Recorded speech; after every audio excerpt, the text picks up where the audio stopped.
Hi guys, welcome to our fourth Hangout this evening. We have the lovely Molly with us this evening, and well, this morning for her actually. And Molly is, in her own words, a business sage and compassionate provocateur for the spiritually and psychologically savvy. So I'm very interested to listen and speak to Molly and find out what on earth that is all about, to be quite honest. Because I'm not too sure, so it could make for an interesting conversation this evening. Yeah. So, welcome, Molly, and please tell us what that means in your own words. Well, thank you, Lucy. Thank you, Deborah. That's funny, you know. Even before I learned about the three principles, I've been I think a lot of us call it a seeker. I've been looking for truth, looking for insight, looking for happiness. I mean, who doesn't want to be happy, right? So a friend of mine, who's also a coach, suggested this idea of that I'm a coach for the spiritually and psychologically savvy. And for me, that just means people who've been around the block, people who have been who have maybe tried a number of spiritual paths and personal development paths and have run into kind of like hit the ceiling, hit the wall, hit the limits of that path. Mm-hmm. Yes. So, you know, what comes to mind, another coach was asking me, so what are you up to these days? And I said, well, what I'm up to is working with the post-manifestation crowd. You know? It's like, what happens when you outgrow or realize the limits of abundance thinking and positive thinking? And I mean, these are wonderful things, and at various times in my life they've been so helpful. But then I kind of ran out of, my husband calls it, I ran out of program, I ran out of road there. And it either wasn't working or it had reached a logical end. So working with the spiritually and psychologically savvy just means working with people who have tried a number of spiritual or personal growth paths and who are maybe have run into the limits of those paths. It's like we say in the States, this is not their first rodeo. And you know what comes to me as I say that, though, is because that terminology came up a couple of years ago, and it's kind of misleading in that you don't have to have any prior experience. You don't have to have been a seeker of any sort to appreciate and benefit from the simplicity and the ease of seeing behind the human experience. You know, you don't have to have spent years as a spiritual seeker to get that, oh my God, we're thinking it up. Mm-hmm. So even though that terminology is on my website, it's a bit dated, and I just haven't known what else to say, so I haven't said anything else. So when did you come across the three principles? How long have you been looking in that direction particularly?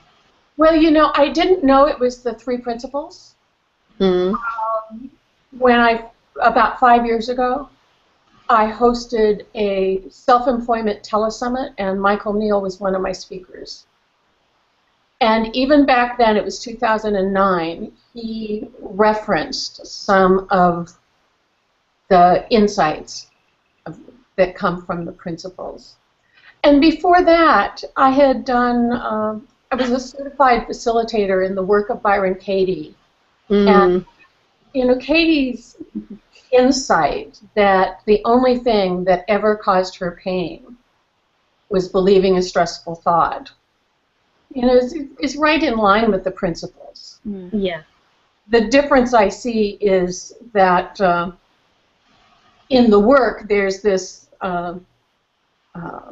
idea that the way to see beyond thought is to do the work. Mm. And Yeah. I think the work is a great way to see beyond thought, but I don't think you have to live the work in order to see beyond thought. So that's the difference I see now. But when I first heard George Pransky talk about the principles, to be honest, I just went, okay, so. I really did. I just went, okay, so mind, consciousness, and thought. That's obvious. But obviously, it wasn't really penetrating at a certain level for me. Mm. And what tipped the balance was listening to Bill Pettit talk about innate health. Right. That hit me between the eyes. It just, holy crap. Holy crap. You put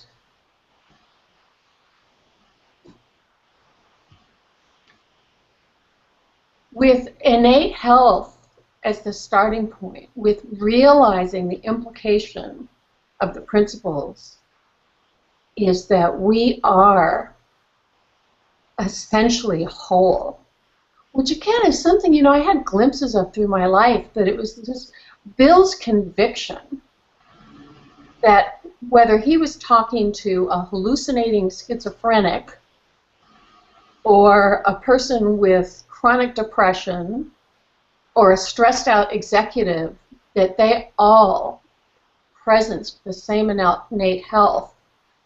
Mm. That to me was a game changer.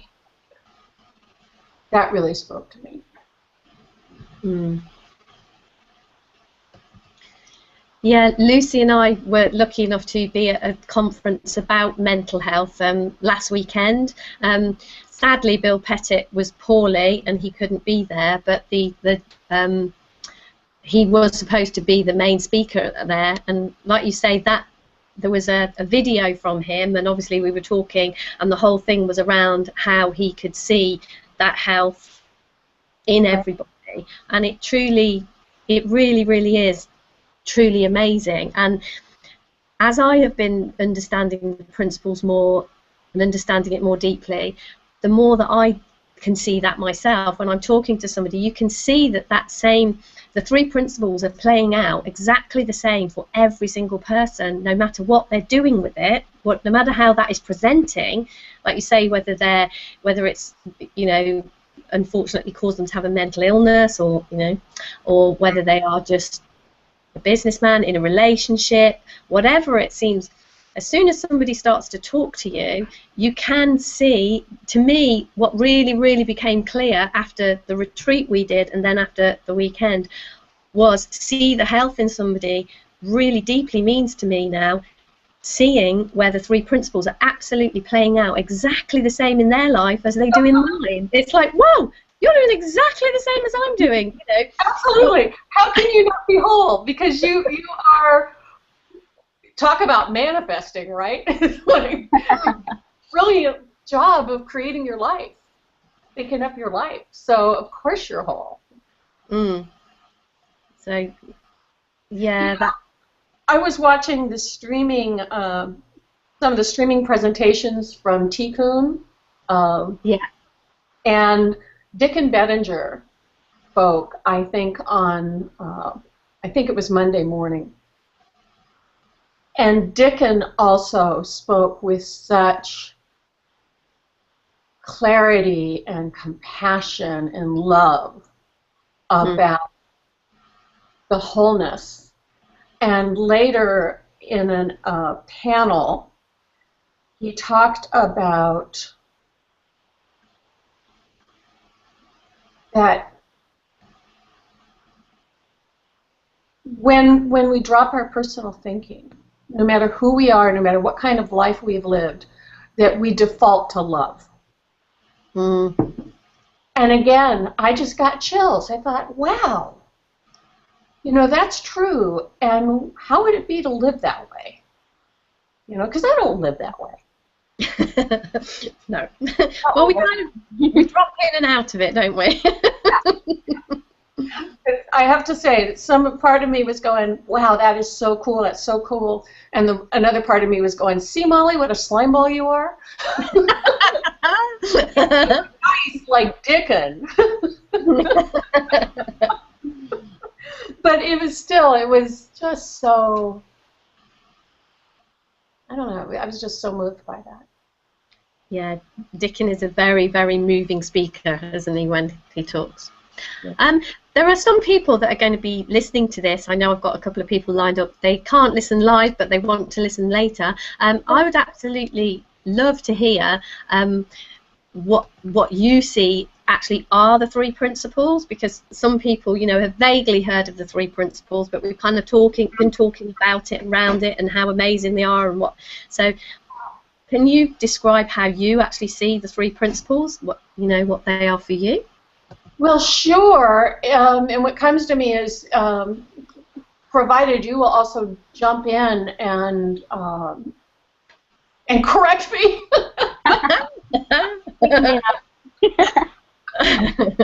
Yeah, Lucy, stand by. I want an editor.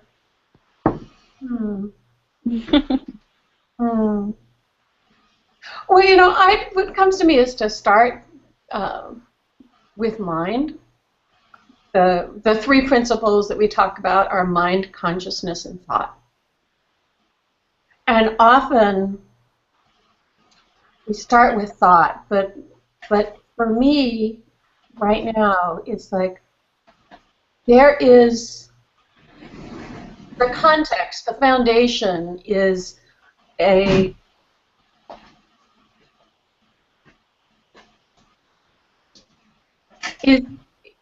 is mind, or, you know, what I grew up wanting to be close to God. As a little girl, that was my deepest longing, was to know God.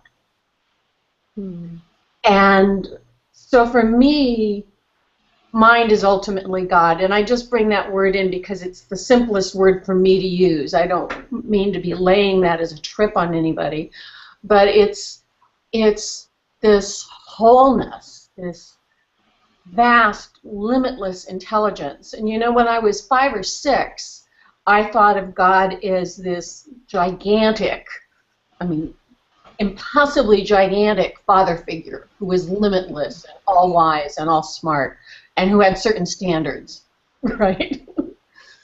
But over my lifetime, my understanding of what that is has really shifted. And what I understand it now to be is the totality out of which everything arises. It's this, in the words of other teachers, it's the formless energy behind all things. But the thing about it is it's infinite potential. And the reason I want to start there is because, and this is partly from watching Tikkun over the weekend, I participate in mind. This is my understanding. I arise out of it and participate in it through conscissness. And I used to say, I don't know if this will crack anybody else up, but it cracks me up, that we exist because God has an identity problem. God wants to know God's self. And so all of this came into being as this kind of massive dance of creation so that God could know God's self. And consciousness is how mind, how I experience mind in the world, how I experience the world. And thought, you know, I feel like I'm really bungling this, but I'm just going to plow on. Thought arises out of mind and through my consciousness makes this office that I call a beautiful office. you know, makes this experience of this hangout something that I can both figure out to do, so it gives us the technical thinking to know how to do it, but it also gives me the experience of how cool is this? The idea that this is a wonderful thing to do. It gives me the words that are coming through my mouth right now are all coming out of mind via consciousness in little thought bombs. So what I'm really have experienced over the weekend is just how these three things, you know, thought is what's going on all the time that creates my experience. And it's the thoughts I'm having that I'm conscious of, like I can feel my fingernails on my cheek, that's a conscious thought. But there are also, you know, these gazillion thoughts I'm not even aware of. But thought coming out of mind gives rise to my experience.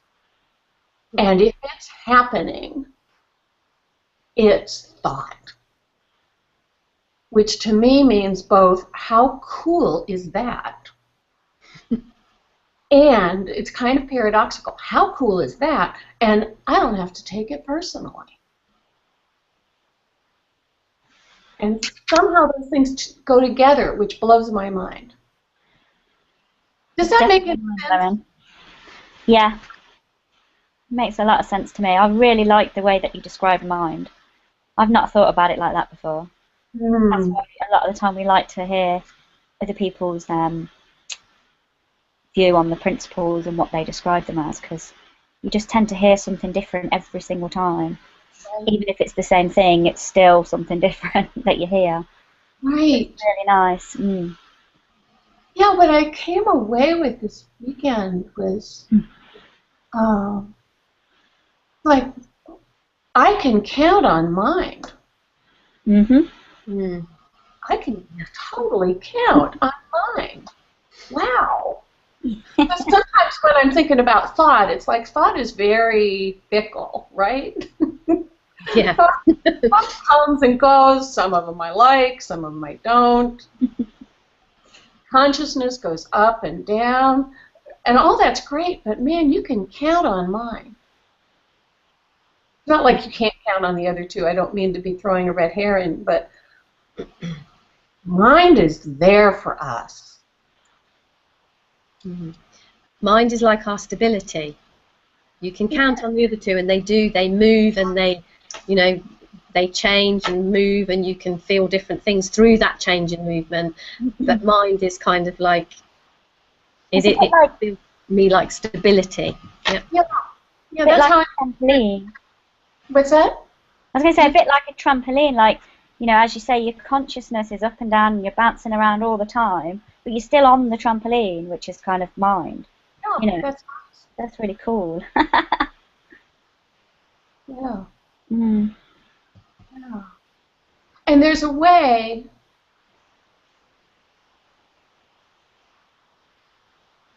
well, I don't know, you can just count on it. It's just so cool.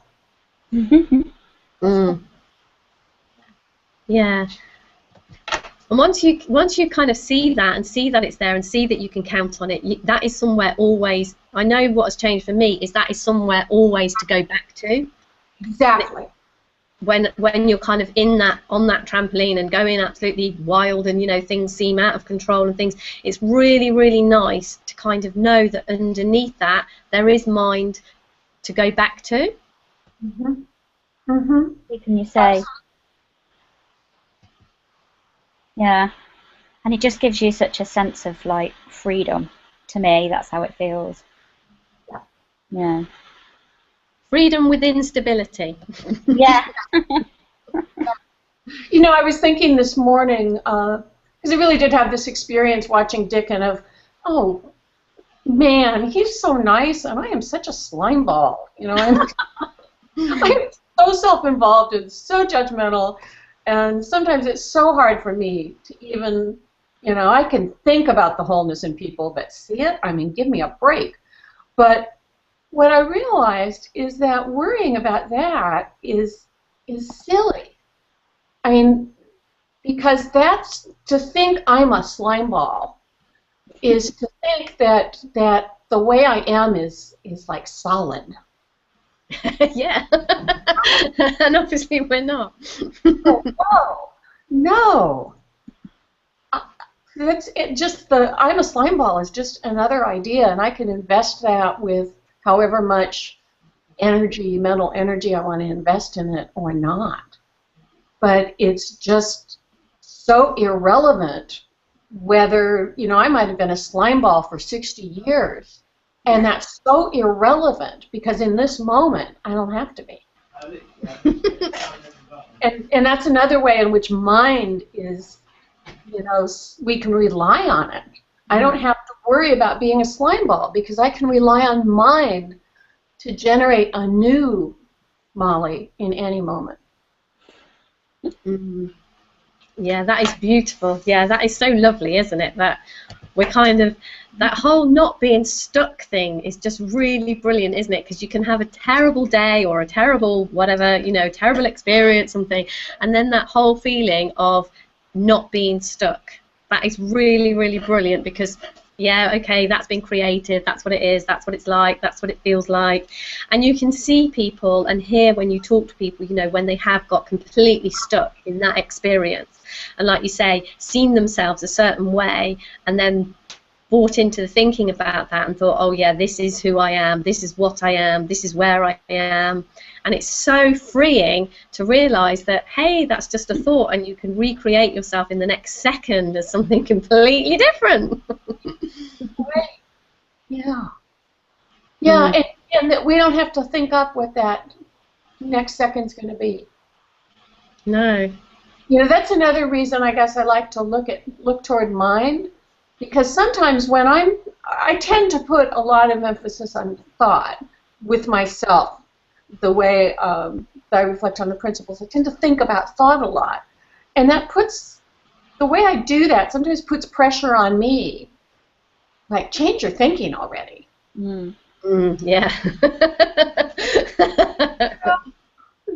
So not working.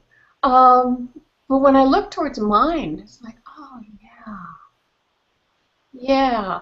And it just comes to me, Dickens used the phrase, when we drop out of our personal thinking. And what just came to me in this moment is that when I look to mind, I don't have to do anything about my thinking to drop out of it. You know? If I just kind of keep looking in the direction of mind, it's like my personal thinking can be going on a gazillion miles a minute, and it can be batshit crazy. But if I'm looking in the direction of mind, it's like, okay, so the kids are playing in the backyard, but essentially I'm at peace and available to the miraculous new thought in any moment. Does that make sense? Just to me. Yeah. I think, like, I've been seeing that a lot more, like, deeper lately as well. Before it was always, oh, you're thinking, and like you say, concentrating on your thinking and your thoughts and all of that. But for me, lately, it's just been so much stronger that actually the three principles, I can really see them as just one, you know, and it is mainly, as Molly used the words, and I like the word myself, it is just God. God is running that show, and we are just here to relax, enjoy, have fun, and let him get on with it and take control. And isn't that just fabulous? It is. Love it. What a relief. I don't know why, but the image of a ballet just came to me. And it's like, this is the last thing I ever imagined myself to be. But it's like, we let go, we are the most perfect dancers. Yeah. You know, we are just doing the most perfect dance. And that's what came to me, Lucy, when you said God's running the show. Is,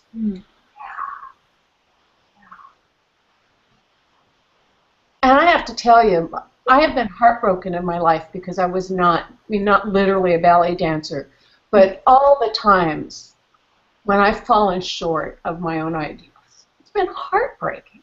Mm. And when I can see myself as part of something magnificent and greater, then that's really nice. That's really nice. That heals that heartbreak. I remember saying to a client once, and it's funny, I don't know about you guys, but this is one way mind and wisdom work for me, is thank God for clients. Sometimes I forget about myself when I'm working with clients, and this stuff will come out that's just so brilliant, you know, and so for me. And I used rougher language than this, but with one client I said, you know, the fabulous thing about this is you can't mess this up. You cannot screw this up. Mm. You know, this life, this gift you've been given in the most essential way. You can't screw it up. It's new in every moment, and something's got your back. Something's got you back. So you can be having a miserable experience of it, but you can't actually break the system. You can't ruin the ballet. That is really, really, truly beautiful, and that is so cool, I think, completely across the board, because my son is 16 and he's just taking his exams at school, and we've been, you know, having some talks about these exams, and obviously the school are constantly telling him how important this is, how he mustn't fail, and how he must, and I've completely given him, you know, I've just said, you can't fail. Doesn't matter, just, you know, I said, pretend it's a game of Monopoly, go in there and play your best, you know, really, really play it as if you're going to win. I said, but if you don't win, well, so what? It really, really, and actually giving him that and saying that to him in you know, you can't lose this, there is nothing at stake and you can't lose, and there will be something else. I just really, really saw him relax, and when he relaxed, I mean, obviously there's been no results through yet, and I have no idea what he's done. But what I have seen is that he's gone into school every day, just, you know, gone in and played his best, done his best, but without that pressure. You know, that whole, oh my God, I've got to do this right, I've got to, you know, and if I don't, my whole life's going to be messed up. And I've seen some of the other kids that are going into school with him really going in with so much on their shoulders, you know, so much worry that they're going to mess up their lives if they don't do this right now. And that is such a hard thing to carry with you, isn't it? And it is so, so beautiful to just kind of, I really, really see, like when you were saying that, that is something, yeah, that I have seen, that we just cannot mess this up. We just can't. And it's lovely when you're with anybody, you know, my son or a client or any of these, like you say, when you see the health in people, that again is, seeing their health is absolutely seeing that there just is no way to mess this up. There just isn't. And I think when you give that to somebody else, it just takes so much off them that, I don't know, that is just so lovely. So thank you for that, Molly. You bet. You bet. And, you know, there's a wonderful thing that happens when we have conversations, you know, with clients or like with you guys. We get to see these things. And, you know, I just feel really grateful that... I'm just grateful for this opportunity to get to see stuff. I get to see stuff.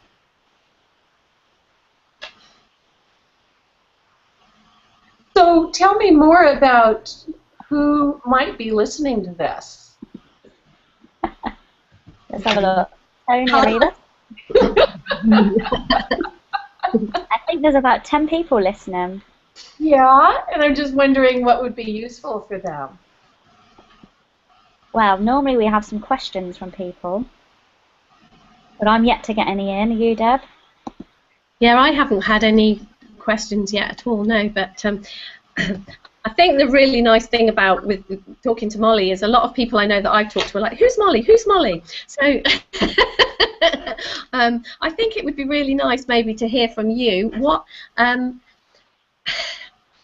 What you talked about clients. What is it you do? I've read briefly and seen your website and everything. Obviously, you help people in business and help people who are, trying to run their own business. And I know within the community and within the people who are on our mailing list and will be receiving the copy of this and can possibly be listening live, some of them run their own businesses and things like that. So what difference have the principles made for you, and how do you use the principles in your business? The word that pops into my mind, Deb, is trust. Trust. The difference the principles have made is that I trust my clients more. And I think that one of the things, I'll say this now, but in the full knowledge that in 20 minutes I might say something else, but that the most important thing, the thing that I'm aware of teaching now, is trust. Trust yourself, trust your connection to mind. Not necessarily the language I use, and really the best of what I've done over the years is what I'm doing now. It's just I didn't know what made it the best. I didn't know why teaching clients to trust themselves was so powerful, and so I would go in and out of doing it. I didn't know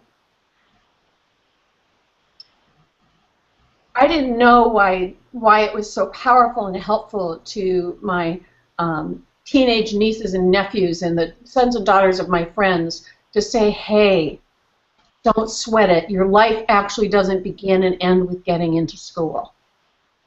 Your life doesn't actually begin and end with choosing the right major. And to entrepreneurs, your life doesn't begin and end with choosing the right niche. Your life doesn't begin and end with choosing the right fees, the right rates. You don't have to do it right, But it takes like you were talking about your son, Deb, it kind of lowers the stakes while making the game so much more fun. And so what I'd like to think and hope I'm getting better at is introducing clients to that reality that they can count on mind in whatever language we happen to be using. Like, you can trust mind, you can't screw this up. And the more you remember you can't screw this up, by the way, the better job it's going to look like you're doing.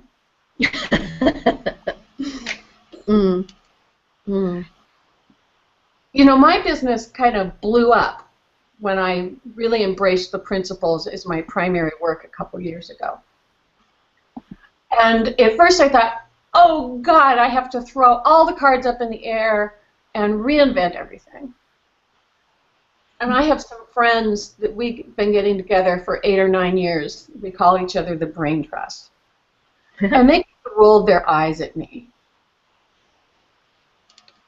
And they were rolling their eyes because really what I'm doing now isn't different. It's just clearer and simpler.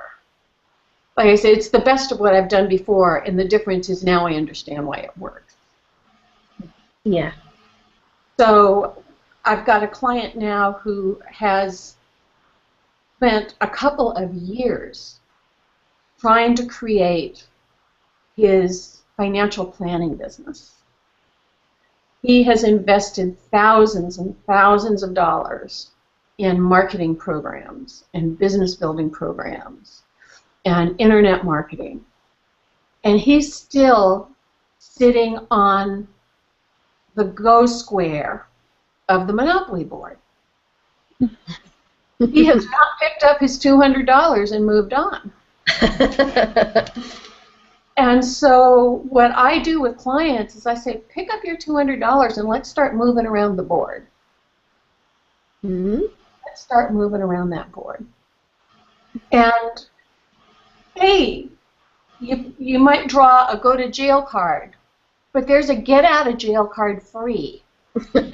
And you have it in your back pocket all the time. All the time. And, you know, I haven't played it in years. I should get it out. I loved Monopoly. Yeah. It's just, you could be flat broke and roll the dice. Pick up $200 when you pass go. Buy one of those cheap properties in the first rank. Put on a hotel or two and start making the money. Then, you know, a few turns later, you're just rocking it. And then you lose it. And then you can make it again. And it's just like, it felt so possible. It felt so possible. And I hope that's what I do with clients, is I connect them with the fact that you keep going around go, you always get a new $200. And you have a get-out-of-jail-free card in your back pocket. And knowing that, you can get quiet and kind of think, okay, what will I do with this $200 that I've got from Monopoly?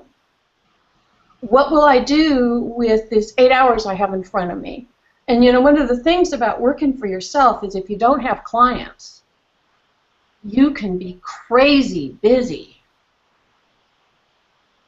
trying to figure out what you should do to get clients. So not even trying to get clients, trying to figure out what you should do to get clients. And I know I've been there. I worked 14 hours a day. My husband looked at me and he said, do you realize you're working 14 hours a day and you don't have any clients? Because I was trying to figure out what to do to get clients. And so I hope that I help clients get quiet and think, okay, if I've got $200 and I get another $200 tomorrow, anytime I go around the board, and I've got a get-out-of-jail-free card in my back pocket, what would be cool to do this morning? And, you know, maybe some of the thousands of dollars my client has spent in marketing, maybe there's an idea in there that resonates for him. And so it's something about writing a blog post. It's like, well, go do that. Why not? Why not? Go do that. That when we get quiet and start to rely on the rules of the game, that you get another trip around the board until you don't. And when you stop getting trips around the board, it's over, so who cares? I mean, honestly, who cares? So, until then, until you die, you get another trip around the board every day. And you always have a get-out-of-jail-free card because you always have mind available. So try stuff. And how do you know what to try? Pay attention to what interests you. What is interesting? So if you have the thought, well, I'd like to blog, and that really interests you, but then you start to shut down because you think you have to blog right, it's like, no. Let's go back to what was so interesting about blogging. What seemed cool about that? And maybe when you're in touch with that, what's cool about that, maybe you can write from there. Maybe you can do something from that place. And sometimes it takes a while for people to quiet down enough to notice what's interesting to them. But whenever they do, they start to get traction. Does that make sense? I have just been mesmerized by what you've been saying there. That just sounds, it just sounds lovely. Yeah, makes total sense to me. Yes, that whole Because I think, like you say, sometimes we can have these ideas about what to do in our business. You know, we have a great idea, and then we get these, I call them worm thoughts that come in, you know, oh, I'll look stupid if I do that, or I can't do that, or I can't ask that person that, and then you move away, like you say, from when the thought came into you. If we take your example, you know, if you have the thought, oh, let's write a blog, that felt good, it seemed exciting, it seemed doable. And then, you know, these worm thoughts come and, well, you know, what if somebody reads it and they think I'm stupid or whatever it is, and then you kind of move away from that nice feeling, and that does block you doing what you were going to do and being in. And then what I do myself, I call it, I'm busy doing nothing. And when you said, you know, oh, do you realise you're working a 14-hour day? My boyfriend's exactly the same as me, so, you know, we kind of identified that. I'm busy doing nothing. I'm so busy, and I'm busy doing nothing. And, you know, we kind of talked about the work smarter, not harder. And what you were saying there really, really resonated with me then. Why not leave your worm thoughts alone and go back? I loved that when you said go back, you know, what was interesting about that for you? What felt, in the moment when it felt doable and when it felt nice, what was going on then? Go back to that. Yeah. That just felt really lovely. Go ahead, Lucy. I have a message. Sorry? I have a question from somebody. If you would like to, if you'd like me to read it out, Molly. That'd be great. Okay.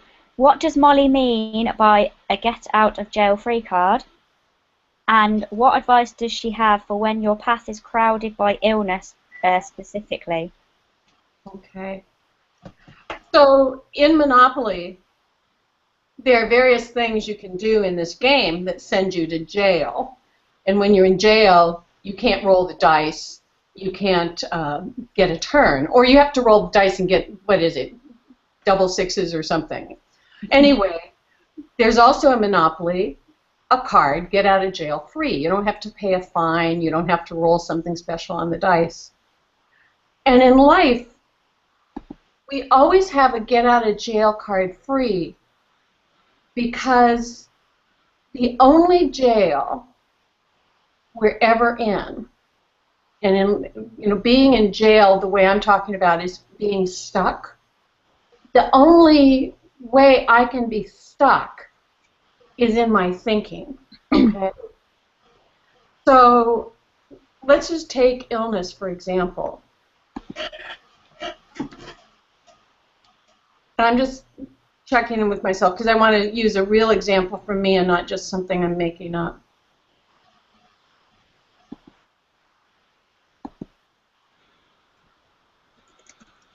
So for years and years and years, I wrote an email newsletter. And some years ago, I fell and I broke my wrist. And I couldn't use the keyboard very well. And so I felt really stuck around using my newsletter. And actually, I was able to type to some extent, and I'm pretty stubborn. So I kept struggling through these blog posts and articles. And then a friend of mine said, why don't you just do a video? And it's like, whoa.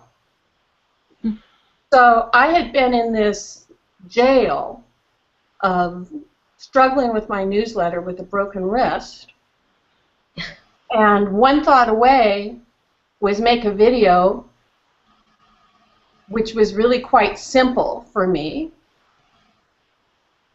and that was my get out of jail card, was the new thought to make a video. I was talking about I blew up my business, right? And one of the consequences of that was I kept walking around thinking, oh my God, I'm doing something different. So 15 years of telling people I help them grow their businesses is no longer true. Oh shoot, how am I going to make money? This just cracks me up. So for a year, I did very little to bring in money, which had a really negative effect on my bank account. Startling. And on the one hand, I was okay with it. I felt peaceful about it. I thought, okay, it'll take a year or two to regrow my business. But this year, suddenly I realized, what a crock. I'm in the same business. Duh. Like I was saying earlier, all the three principles has really done is shown me why what I did that worked before worked, and that I don't have to do the other 90% of the things that I was doing trying to make the 10% work. So again, I was in this jail called I'm in a new business, and it's going to be so much work to create this new business. That was my jail. And one thought away was, this isn't reinvention, this is evolution. This is just the natural next step in the same business. Oh. So that was my get out of jail card there. So a get out of jail card is a new thought. And new thought is always available. The thing is, when I've heard that in the past, I thought I had to think up a new thought, which puts a lot of pressure on me. And I don't know about anybody else, but as soon as I think I have to have a new thought, I'm in jail, big time. That's like why I started today with mind. Mind has a gazillion thoughts. I just need to get out of the way. I just need to get out of the way and know that a new thought will come. And with illness, you know, mine was a broken wrist, which to somebody else might seem petty, to somebody else might seem like a big deal. It's like, it doesn't matter what's going on in the outside world.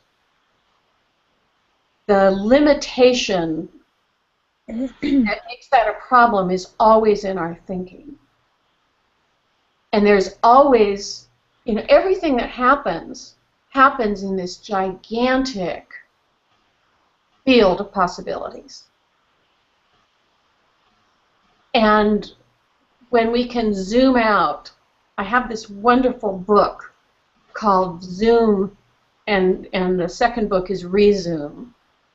And Zoom takes like a big billboard, a great big highway signboard, and progressively looks at pieces of the picture and zooms in tinier and tinier and tinier.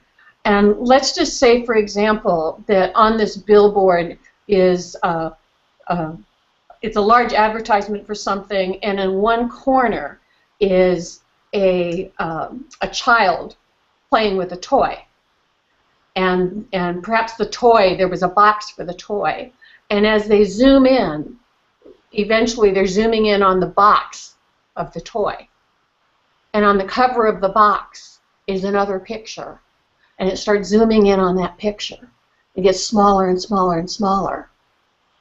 And that's my reality in any moment, is this tiny, tiny, way zoomed in piece of the picture. But we can also zoom out. And zoom out as far as we need to go to see a bigger story, to see a bigger field of possibilities. And mind is that infinitely large picture.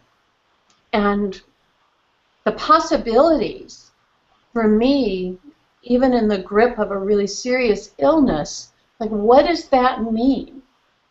What are my possibilities with this illness? Like, all I know for sure is that there is an infinite number of interpretations possible, just outside of my personal thinking. So I don't know if that's helpful or not, but that's what comes to me.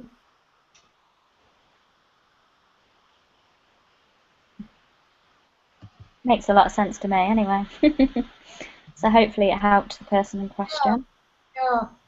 It's like we don't have to change circumstances or pretend that our circumstances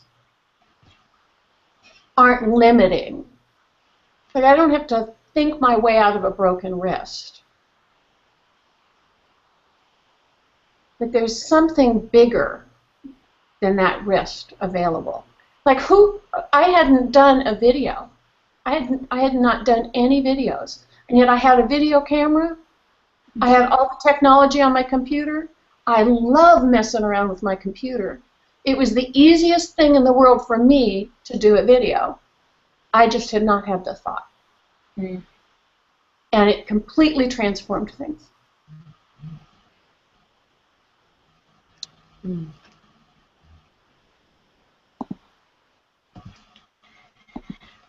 I just feel in a really quiet place, actually, really. It's just been really, really lovely listening to you talk and kind of put into some beautiful words a lot of things that I know have been going on for Lucy as well as me. You know, just seeing that limitless possibility, seeing that it is a really, really nice place to view life from. And it isn't about not taking, you know, it's not about saying, oh, your circumstances don't matter, and it's not, you know, and sometimes it can really, really look as if we are in very, very difficult circumstances. But when we look around at other people, there are all sorts of circumstances going on for all sorts of people, and we can see that some people struggle in circumstances, and yet other people in the exact same circumstances don't. And then that kind of begs the question, what's going on there? And that's exactly, you know, you've been putting that so beautifully, what has been going on there. It is very, very much about that connection to mind, seeing that and feeling that within yourself, and knowing that that is available to you always, brand new every second. Mm. Ooh.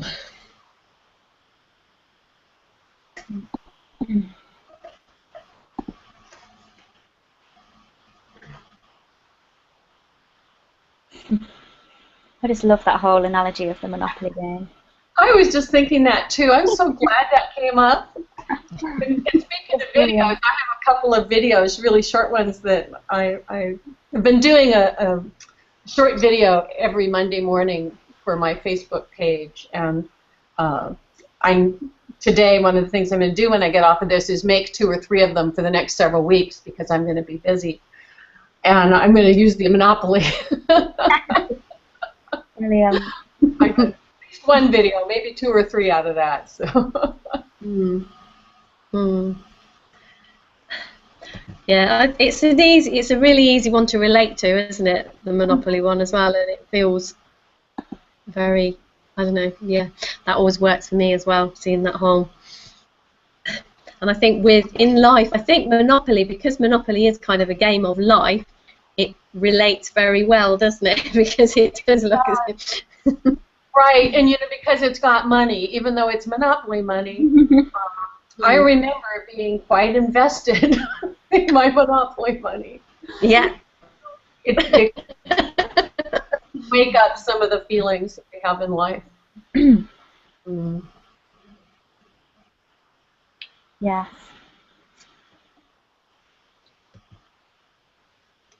Wow, I haven't got any more questions, so there's just that one for now. Okay. Tony's done a disappearing act. That's it. Anyway.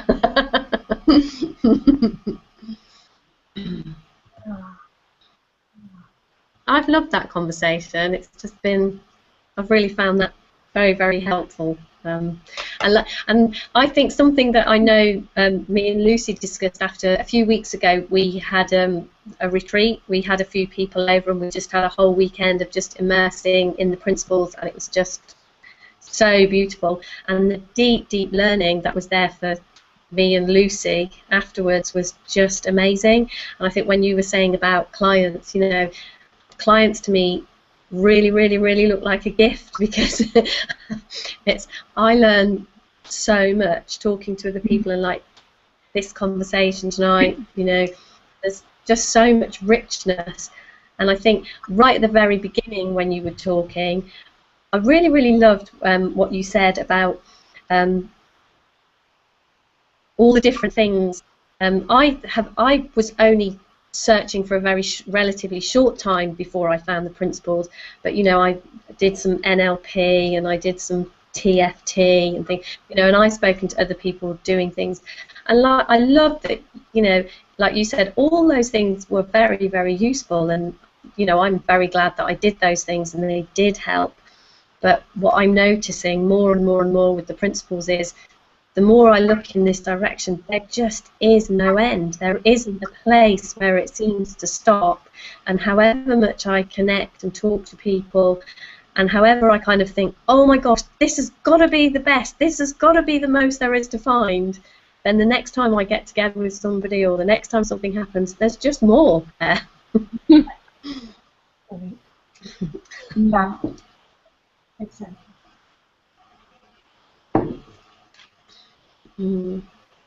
Right, well, we better let Molly go and get her breakfast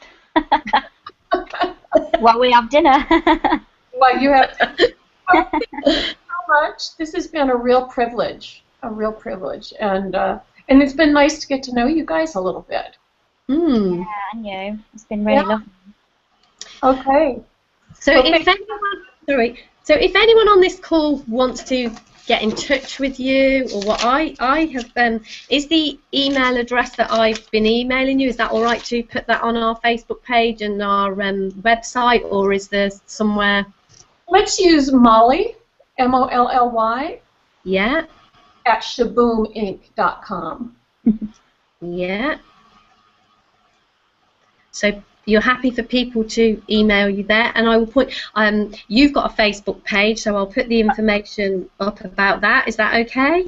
Brilliant. So if anybody is interested to know more about you, more about what you do, want to ask you any questions about what we've talked about. Yeah. And every week on my Facebook page I put up, I think it's on Wednesdays, I feature a 3 Principles video or resource. And there, week I do an image and a quote. I think it's next Monday or next Friday. You were talking about work smarter, not harder. My new theme is try softer. Try softer, work softer. I like that.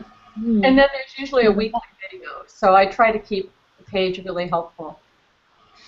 Okay, well, if anybody is interested in any of that, I will put that on the information for Molly's page and Molly's email address. If you didn't hear it, I'll put that on our website. So you can, I think you can get to our website actually through watching this. But yeah, so that's brilliant. Thank you very much, Molly. Thank you for talking to us. Thank you for taking time out of your very busy schedule. I know you'd already had a meeting this morning, so and it's early morning for you. So thank you very, very much.